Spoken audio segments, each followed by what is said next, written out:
Di negara Nepal, terdapat satu amalan pemujaan kepada kanak-kanak perempuan yang dikenali sebagai kumari. Ia adalah amalan turun-temurun masyarakat Nepal yang dipercayai telah bermula semenjak dari kurun ke-18 Masihi. Dalam video kali ini, akan dihuraikan secara ringkas dan padat berkenaan dengan amalan keagamaan yang telah menjadi sebahagian daripada identiti masyarakat Nepal ini.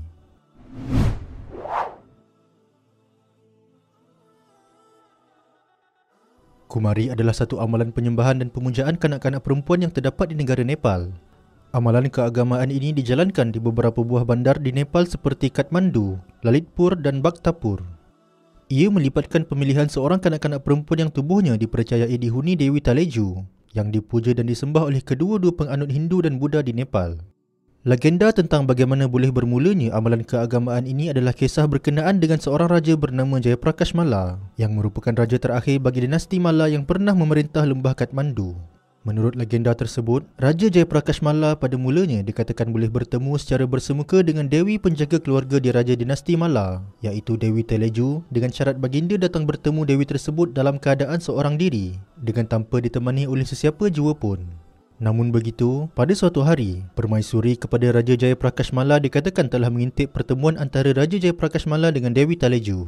Hal ini telah menyebabkan Dewi Taleju kemudiannya bersumpah untuk tidak lagi bertemu secara bersemuka dengan Raja Jayaprakash Malla. Sebaliknya, Raja Jayaprakash Malla disuruh untuk mencari kanak-kanak perempuan yang paling sempurna daripada suku Sakya, iaitu suku yang paling tinggi pangkat kastanya dalam kalangan penduduk lembah Kathmandu, kerana Dewi Teleju akan menduduki tubuh kanak-kanak perempuan tersebut bagi berinteraksi dengan baginda. Bermula daripada peristiwa inilah, amalan kumari kemudiannya dikatakan mula wujud di Nepal dan seterusnya diamalkan oleh masyarakat Nepal sehingga ke hari ini. Pada hari ini, pemilihan kumari dijalankan dengan cara memilih kanak-kanak perempuan dengan ciri-ciri tertentu yang seterusnya akan diuji pula dengan beberapa ujian tertentu.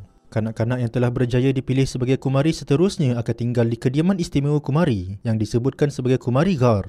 Kanak-kanak yang menjadi kumari akan sentiasa memakai pakaian berwarna merah dan kuning keemasan. Selain itu, mereka juga akan disolek dengan solekan khas di mana pada bahagian dahi mereka akan dilukiskan mata api atau Agni Cakshu yang menggambarkan kesaktian Dewi Taleju.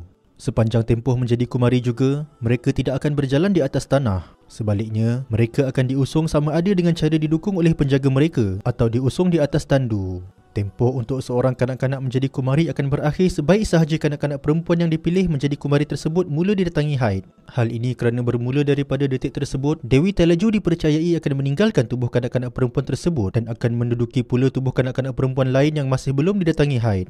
Pada hari ini, terdapat beberapa perkara mula disuarakan berkenaan dengan praktis kumari ini. Salah satunya adalah berkenaan dengan hak sosial dan hak pendidikan kanak-kanak perempuan yang menjadi kumari tersebut. Perkara ini menariknya telah disuarakan oleh beberapa orang individu yang pernah dipilih menjadi kumari itu sendiri. Daripada sudut pandang Islam, tidak ada seorang manusia pun yang layak untuk disembah kerana kesemuanya adalah makhluk ciptaan Tuhan. Islam mengajarkan bahawa hanya sanya yang berhak untuk disembah adalah Allah Subhanahu Wa Taala semata-mata, Tuhan pencipta sekalian alam. Hal ini kerana dia sahaja yang maha berkuasa dan segala-gala selain daripada dirinya adalah hambanya yang lemah lagi hina.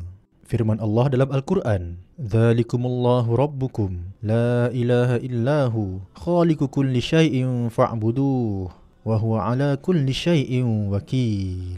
Yang demikian iaitu sifat-sifatnya dan kekuasaannya ialah Allah Tuhan kamu. Tiada Tuhan yang berhak disembah melainkan Dia, yang menciptakan tiap-tiap sesuatu, maka beribadahlah kamu kepadanya. Dan ingatlah, Dialah yang mentadbirkan segala-galanya. Surah Al-An'am ayat 102.